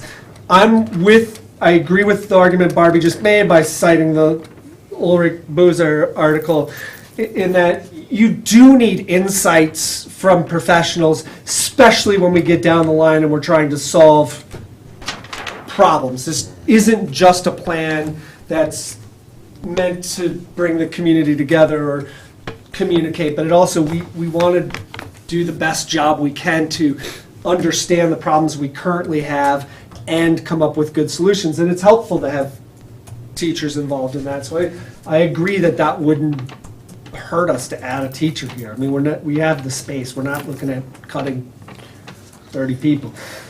And adding another community member makes sense as well. We got the thing about community members is they're actually hard to recruit to do this work. It's not that if we can get 2 community members to commit to the work, I think we'll be in good shape, because it is hard to recruit people to do the work. Not because they lack effort, but because people have lives, like they do a lot of things, and it's a big commitment. So what do you guys think about adding a teacher and a community member? Sold. I'm good with that. Shane? Go ahead. Yep. Tim? Sound good to you? Fine. Agree? Okay. Do we want to solve the Co-Brown thing? Nixon. Nix them? He's done. See, I think having a Co-Brown student would be, number one, I think it would be easy to get someone here to do that. And I think they would have a very unique point of view that no one else is going to have on things, I don't know about having a 7th or 8th grader here. I don't know that they're old enough and, have enough of a point of view yet, but I don't know. I think it depends on, my thought with the student is, it depends on what you're talking about at that point in time, too. I mean, I don't know how much of the, some of this stuff they would understand, a right. 7th or an 8th grader. Right, that's my concern as well. But, Whereas I think a Co-Brown student would I know be mature enough to do it. my 7th grader would be, I have one at home and he probably wouldn't be that. I mean, he has a point of view, right? But he would, and I think sit through a he's 2 or average. I think he 3 fits hour right in the middle of the meeting. bell curve. But I do think there's 7th and 8th graders that would have a lot to contribute to something like this. That's what I said, pick a sophisticated one. They just don't happen to live in my house. So, You're selling students short. I was at a meeting down at the community center 2, maybe 3 weeks ago, and there was a young lady there, and I mean, we started asking her questions, and she really did a wonderful job. And as a matter of fact, if we end up with a student from Co-Brown, I think she was a 9th grader, but even as an 8th grader, I think she would have been a very good addition to the thing, well, and I asking mean, them she- questions is different than, yeah, focus grouping Well, is a little different, and I agree with you 100%. have to get them started, is all I'm saying. Once we got her started, she was quite willing to talk to us about different ideas that she had. It happened to be a Beanhole Bash meeting, but, I mean, she was quite willing to have discussions about things that she thought might work out at the Beanhole Bash that would bring in, and that's what we were looking for, more younger kids. Yeah, and I think that's a great point, Tim, is that it is a good reminder that student voice is important, and we can be surprised by that. So what do you guys say, we make an effort to recruit, and Jocelyn would have to help us with this, but we make an effort to recruit a Northwood student that would be willing to participate in this process. I mean, a 7th or 8th grade class president is someone that I would start looking at. Someone like that really wants to get involved in the school and cares about things and. Yeah, I think it's worth the effort to try to recruit somebody like that. Co-Brown, what do we think? I'm in favor of that, but I don't think. Let's do it. What do you guys say? Let's do it. Okay, so we're set. We have our 14 folks there. We need to make an effort to recruit from that. Members of the board, you're all here tonight, and we need to select 2 of you. How would you like to go about determining who among you is willing to volunteer to participate in this process? Paper, rock, scissors. Is it what? I mean, if no one's raising their hand, I mean, I would. how about we start with who would be interested in doing well, it? Who's interested? I need to And- know more of a timeline. Okay, so before I can make let's the- talk timeline, and then let's decide from there. If you go to right after that handout that you were just looking for, the model for engagement, Should, because you're the only one. I've included 2 potential timelines, 2 options for timelines. Because you're a skeptic. Look, in both of these cases, I've selected an end date for you, and you guys can push back on me and say that end date doesn't work for us. But in both of these options, I selected a delivery of final plan for January of 2018. And it was somewhat arbitrary in the sense that I felt like if we could get started in April, May, if we could get started on the work in April and have our first meeting, I believe, in May, that was a reasonable or a normal amount of time to complete a plan. We can go either way with the plan. We can lengthen it or we can shorten it. You just have to make changes to how often you meet and for how long you meet. The 2 options are a series of 4-hour meetings, which is a process I've done a couple times with 2 different groups. 4 hours is a good chunk of time in terms of digging into a conversation and getting work actually done in meetings. However, they have lots of negatives because it's hard to schedule people for 4 hours at a time because people have other things that they do and it gets tiring and so forth. So it can be a little tricky, especially when you have a diverse group like you guys have. So the second option would be to go with 2-hour meetings. And you would have more 2-hour meetings and then one retreat day. So you basically would schedule up front one day where you would spend about 6 hours together as a group, likely a Saturday or something like that. And that's the trade-off, right, is that you go with shorter meetings, but then you have one day where you just hammer out a bunch of work during that one day. We could explore other options, but I will tell you guys that if you want to stick to a timeline and get things done, you should really try to commit to, either laying out and saying we'll do these, more or less once a month, 2-hour meetings, or once a month, 4-hour meetings. And again, the 2-hour meetings are going to have a couple extra, and you'll have the one full retreat day. But if you do any other approach, like I worked with a board that only wanted to meet on their board meet. Actually, I've done this twice. Only wanted to meet on their board meeting nights, and basically those plans took a long time to create. One of them's still going. It's like 2 years because they'll only meet for like an hour at a time, and so you're basically spending the first 15 minutes people talking about what happened since the last meeting. So if you want to commit, you want to get it done, I would move towards one of these two options. Any feedback? Thoughts?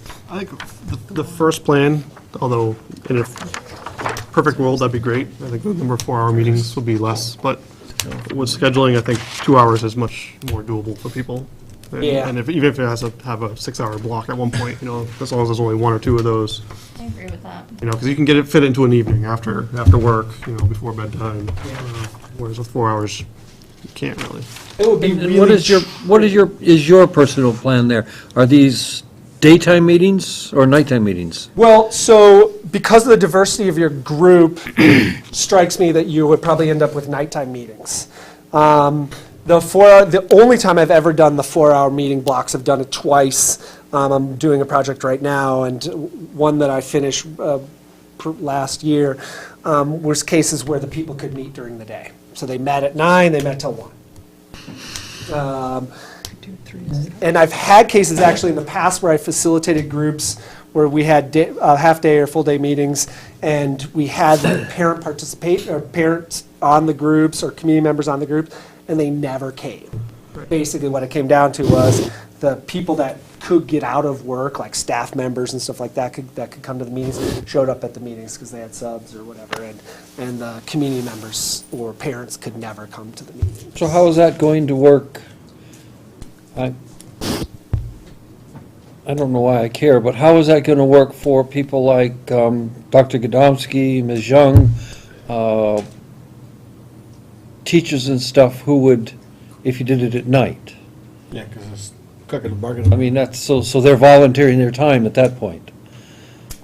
So I'm just. I don't know how you guys usually do that. I've done it different ways in the past. We haven't had an opportunity to do it, so. Yeah, we've done volunteer time. I worked in a district where we paid people whatever the agreed hourly rate was to participate.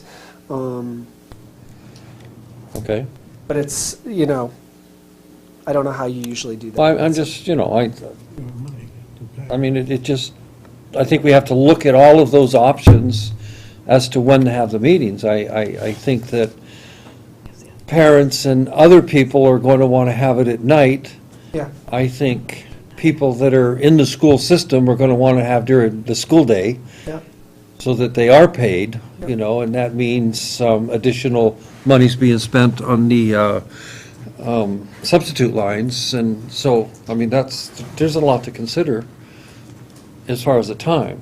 I mean, for some people, it makes no difference. Yep. Yeah, I mean, what do you guys propose? I liked the first plan, but. The 4-hour blocks. Yeah. Do you think people will be able to pull that off? Or? I think that's I was thinking like unreasonable 3 to ask of 7. people. That's a lot. Yeah, I think if you just, 4 hours during the day, at night, that's tough. I would 2 hours and then, hoping shoot that you can get them for 6 hours on a Saturday. That's only one time, not 9 times or whatever this is in the Right. first A one. 4-hour meeting, I mean, you see us on 4-hour meetings. Well, especially if it's in the evening, yeah. Yeah, 6:30 to 10:30, that's a long time. It is. I mean, if you did it during the day, it's, it's one of the downsides for sure. If you want to meet 5 to 9, it's a long night meeting.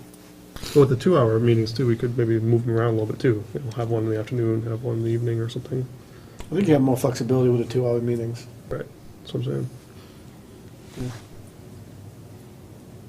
I think before you recruit your people to be on the committee, it's really important to set in stone when you're going to meet and how many times, because that will help some people decide Yep. whether they're going to be taking part in this or not. Yep. So it sounds like most people like option 2.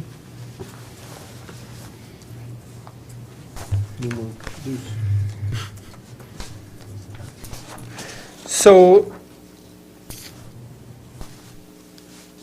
option 2. So we're going to shoot for setting 2-hour meetings. And can Bob and I set the dates for those? No. Okay. Well, so I guess I should have phrased it a different way. How would you like me to go about setting the dates? Would you like me to liaise directly with Bob? Would you like us to set a single date and have the committee decide, the steering committee decide when the dates are? I agree, Bob, what Bob just said was that you're best off knowing your dates ahead of time. I think also what Tim said too, what we gotta figure out, you Yeah, know, I think you're putting the cart before the horse. Okay. Is what I'm thinking. I think the first decision we have to decide is day or night, or a combination of. And then that also, I think, so not is the dates, but the time of day is very important, so we need to decide that, and then, we're gonna ask a lot of people to volunteer. Are we asking everybody to volunteer, or are we gonna, expect to pay people? Okay. Or what? That none of that was discussed prior to approving the strategic plan, and it sounds like we should have, but anyway. So let's take Tim's questions. So we've agreed for the most part that we're going to shoot for 2-hour meetings. Yes. Yeah. Okay. So, Preference, day or night? I think you're gonna get more, maybe not more, easier participation if you do it at night for most of the people. I think so, Parents are but I gonna think find you that can easier, the find taxpayer list is gonna find that some easier. stakeholders, like the taxpayers, and if you do daytime too, I think you can, so that, you might have to go with someone that is not working, or I think there's a large You're gonna pull pool of kids out of people, school too. large pool of You people have that we students, can you're not gonna choose pull from. kids out of school to do this, that's not a very good idea. I think that you really have to go with at least late Yeah. afternoon, if. Right. So if it's, at least that would be easy, if it's 2 hours. What time are most of the teachers all done? 2:50. So if it was, 3 to 5? 3:30 if it to, was 3 to 5, that would be, seems Yeah. like palatable to a lot of people, I I think it's don't gonna know. exclude everybody who works 9 to 5 jobs, so. right, and that's what mean, I was thinking. You could have But it, there are people that don't work 9 to 5 jobs. I think there probably are more people that are, though, But, I mean, just, I mean, the times of our board meetings seems to be good times. And most as I times. said, 6 if to you have- 8, and if it's only a Right. 2-hour meeting, that's not a huge time Right. commitment, it's not. Nobody gets That's home, when most people- nobody gets home super late, Right, that's when most people are probably gonna be free, that's what that's I'm my thinking. guess. It's something like 6 to 8, yeah. Yeah, and like I What do you guys said, think? 6 to 8? Everybody agree to that? I mean, the Evening hard part is meetings. going to be for the teachers. These guys, maybe depending on the day, right? But, but this is like one meeting a month. yeah, so This we can isn't a schedule huge- around. Yeah, we can schedule around all kinds of stuff. But maybe we can be creative with how we're gonna, let the teachers come, give them some other perk at work or whatever, where they can do some for half the day and they can strategic need play or something, Okay. I don't know. So are we agreeing then evening, 6 to 8? I see some agreement, and I see some like I think hesitation. again, I think like what Tim was saying, you're putting the cart in front of the horse, right? It's And you just, have to be able to present something to the people that you're Yeah, I think asking we to need commit. You to- can't just say, hey, do you want to be on our strategic planning committee, and then you have no details to give them about when or where or how. You need to be able to say, well, here's what we're planning to do, is, Yeah, I mean, you can look at it two ways, right? You could say, these are when we're gonna have the times, who can make it and be on our strategic I planning think- committee? I think Or it'd be you nice can do it if the you- other way and say, who wants to be on it, and then that's- find a time that works for That's them. harder, involved in though. it, and then you find people that are dedicated. And then you set up the times. then you're changing it, though, because there are a lot of people who are dedicated but can't make it at the time. And then you weed out the people that can't make it. So you're saying start with getting interest from everybody who might be interested, then try to get together and find the best times, and then tell some people they can't come, or, you know, That's what it sounded like. No soup for you. right. I think we need to set the times and then just say, this is what we've come up with. Because otherwise, we're gonna end up like we do at the joint board and no decisions are gonna get made, just like we are Exactly. right now. Yeah. And the other thing I'm worried about, though, is you get the people and they're like all excited to do it, and then, oh, they can't make the times, and then we end up having. Well, we can have a 5 tentative people time. there. This is tentatively what we're thinking. Yeah. And then, I would certainly advise you to head in that direction. Like if you're, and the other thing is, when do you guys get people involved? I mean, you want your pool to be as big as possible. And I don't know what your pool looks like, but you want your pool to be as big as possible. So people are most likely to present, Right to now, come frozen. in the evening. Frozen right now. If they're most likely to come in the evening, then that's the time you want to set. That's what I thought. All right, 6 to 8, let's do it. All right. I forgot your next question, Tim. What was your next question after time? So, is this gonna be an all-volunteer thing? Okay. All volunteer, or are you going to pay? I think it's a volunteer thing, I think. I think we have to stick with volunteer, because All right. if you pay some and not the rest, that's gonna create monsters, so, and that's a concern. You know, I don't know, Keith mentioned, is there something we could do? So for instance, Dr. Godomsky, if he works too many hours at night and he elects to come in a number of hours late in the morning, no one says anything. I don't know, can we do something like that for the other members that work for the school? Is there some, without involving money, just say, you know, there's some sort thank of you very much, incentive. so maybe you could take Well, I think it- CBA is- a day off with pay if you volunteer to be on this or something. We'll feed you? I think, Can we give them continuing continuing education credits certificate, something. certification? On their open houses. They could certainly get PD hours for there you go. recertification. I mean, they What's certainly PD can hours? do that. Professional development. Yeah. So, you know, would that work? Yeah, and I think teachers genuinely want to have their voices heard, and that in and of So, itself is all an right, so incentive. I'll volunteer, but they're gonna come up with something, hopefully, to bring to the board and have the board approve. Pizza. Pizza. Pay you a pizza. Shane wants pizza. Is that your last question?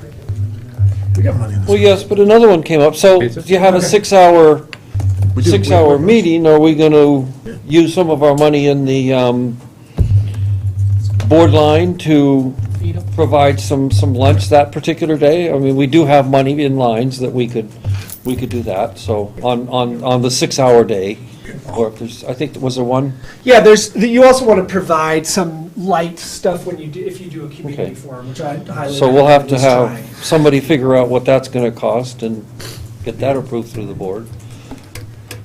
Okay, that's all my questions so far. Right.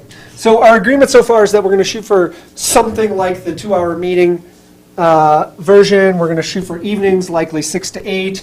It's an all-volunteer group. And you guys are going to allow me to work with Bob to set dates? Well, you said something about a steering committee. What is the steering committee? Is it like the, So in the past, I've used, not every project, but some projects, use a smaller group of people to make those decisions. And they just basically have an extra meeting, you know, if you could do a phone meeting.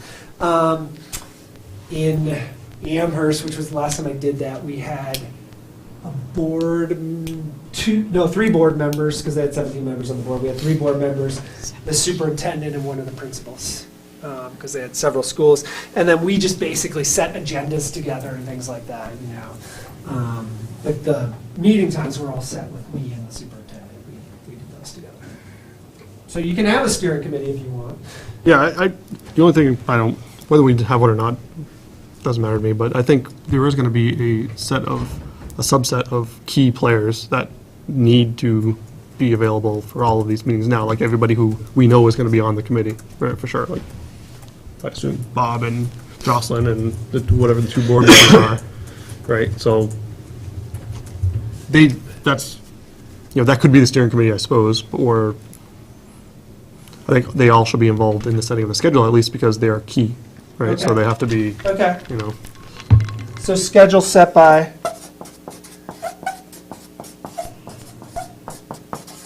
or at least run by them, you know, and make sure they can make all of the days. and the steering committee you're recommending? Bob, Jocelyn, and the 2 board members.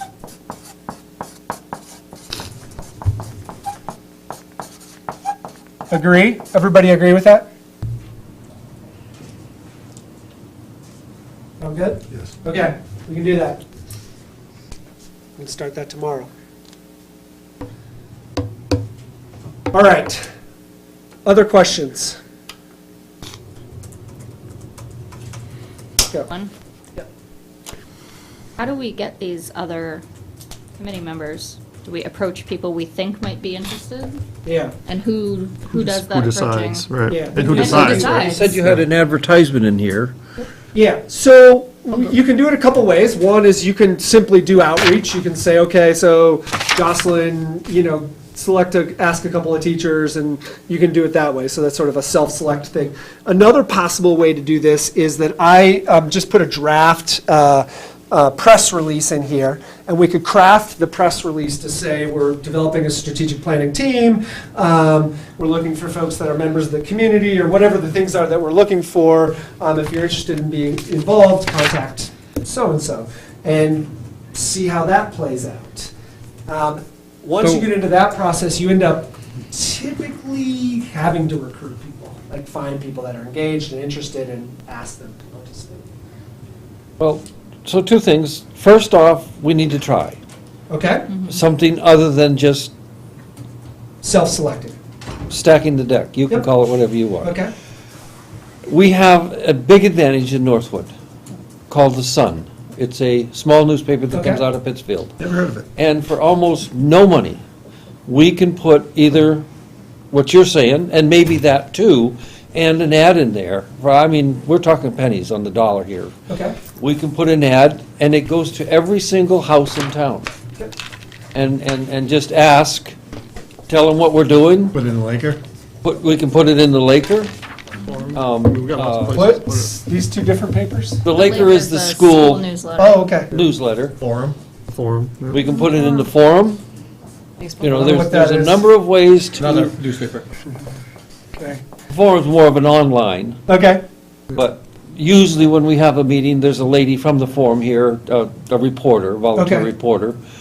So that's a good idea. Okay. You know, Brilliant. and just giving everybody in town an equal chance to put their name into the pot. Absolutely. And then do you just draw names out of a hat kind of deal? Well, I How don't, do you pick? I don't know, but I think in the end, we should take a look at what we get and Yeah. make decisions, and we can figure out how we want to do that. Yeah, if you get 10 people to respond that say, I'm interested, it's likely that number will drop significantly when you say, here's our schedule of meetings. Well, I almost And think, then, let's say you have a situation where you have like 3 really interested people. You can either just say, let's change our numbers and have them all involved because they're really interested, or you can say, why don't you, give me a reason why you want to be here and make a selection. I think you're going to It's a great get more problem to than you have, by the think. way. I think You you think are. so? I Okay. Yeah, I think think so. you're going Okay, to cool. get, Good to more than know. you think. That's a good And I'm problem sure to that have. we're all going to talk to people, but, in the end, I hope that we select, I hope there is more than we all think. Yeah. And that we select a group that is diverse, that Yeah. have different ideas. I agree. It's So, we'll really see. helpful to the process. What- And and there's how- times how when it is- doesn't feel helpful, but. How is it that selection done? Like, would it be the steering committee, or would it be the full board? Yeah, I that would do recommend that or- the steering committee would do the selection, absolutely. One of the things you got to remember, too, is if we put this out, and let's just say we get 15 public members that are interested in doing it, and we pick 1 or 2 to be on the committee, that doesn't mean that the other 13 don't have a voice. If we're doing it right as a committee, they're going to have lots of opportunities to come to the meetings or provide input or be part of the process. Yep.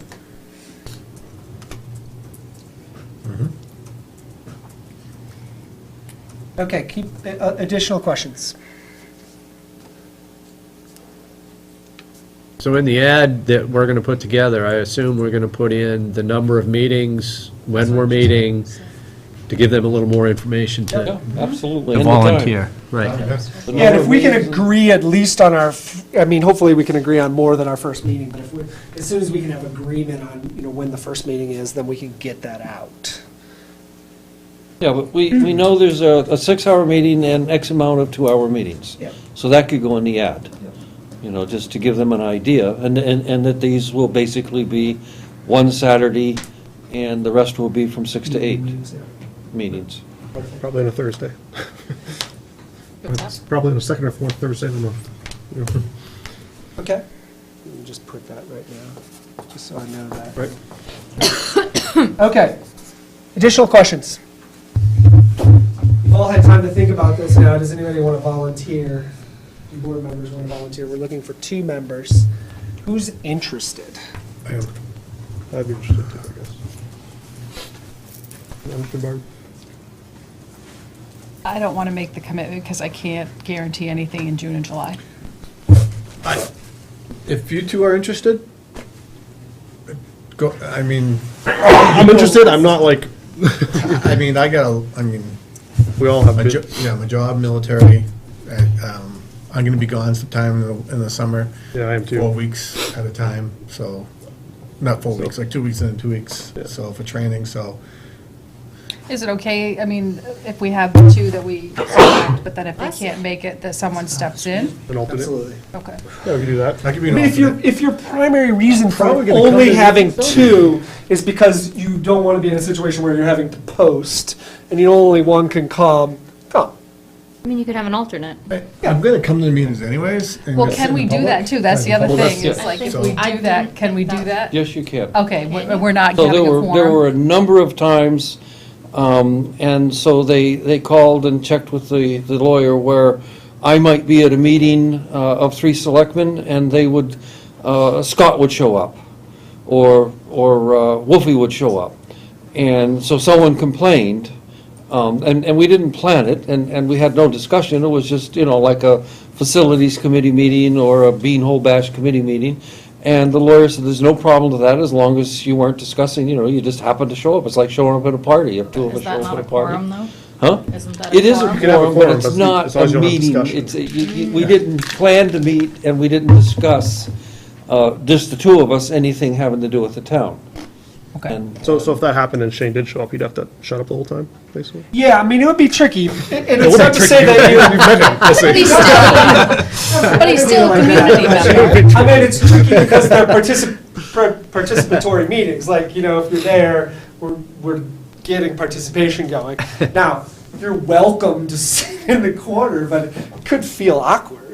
Yeah, but Yeah. what's the There as a difference of me community member, going the Tim, next not day as and a grabbing the film board and watching it? member. Yes, And do Yeah, what? we can still speak though, correct? I would think so. If we're there as a board, as course, a I have no community idea. member, and But if not there's as a any board question, member. Dr. Godomsky could contact the Yeah, I'll check that for you. I School don't see the Board difference. Association and just check into know- it. you know but- what- Film the next day and I wonder watching what's it. the point of having the If I'm committee, just- though, if anybody can come and talk, though, then the committee's not focused, and Oh. then anybody can And just so say that's whatever an they issue. want. If I came, and I would plan to come if I can, I would just be coming to here to listen, Right, not to That's what participate. The other thing we could Yeah. do too, though, is just if we know all the dates ahead of time, we could just post them all as work sessions of the school Yeah, board too. and you could do that. And then we can have all of us there if we want. I But mean, it's a but work session, I, people are coming to listen, Yeah. not to participate. No, I understand, but then we'd cover our butts, right? As we'd have to have minutes, and we'd have to have, and we'll probably have minutes anyway, somehow, right? And we'd have to have, I'll check that out for you. Yeah, it's up to Post you it. guys how you want to do it.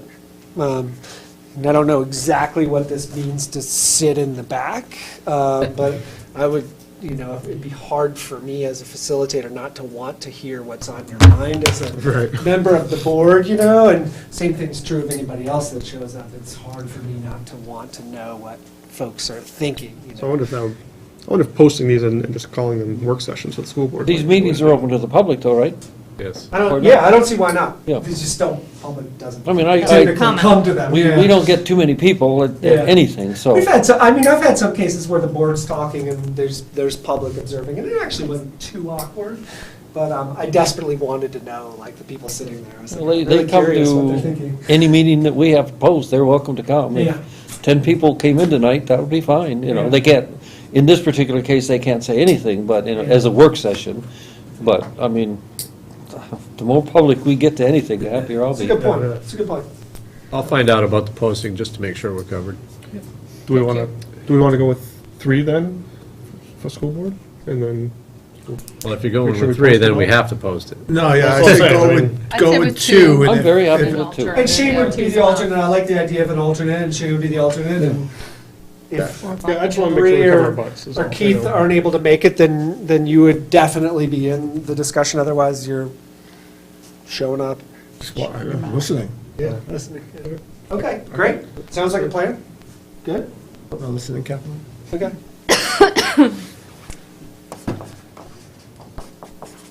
Okay, so next steps in this process then are for me and the steering committee to work together to set dates. So set dates. Once the dates are set, then I'll work on an advert and we'll start the recruiting process, which I'll work with the steering committee to do that. Does that make sense? You guys comfortable just doing this over a conference call? We can set a conference call time. We can set up a conference call, whatever works for you guys. And so we'll start the recruiting process. Set dates, start the recruiting process, and then as soon as we have the dates, we'll make sure that everybody's informed on that and work from there. Sound good? Jocelyn, you're on the steering committee, by the way. I didn't know if you knew that. Yeah, You left her at a key time. When you leave. You should have known better. Okay, any other questions, concerns while we're? All right. Thank you guys. interesting. Thank you. Oh, and you have notebooks now, Yes. so Right down. start writing stuff down. Do we have any, oh, the picture? Start keeping track of your ideas. Yeah, if you want to do a homework assignment, do the photo with one word, put them in your notebook. All right, thank you. Thank you. Thanks, Joe.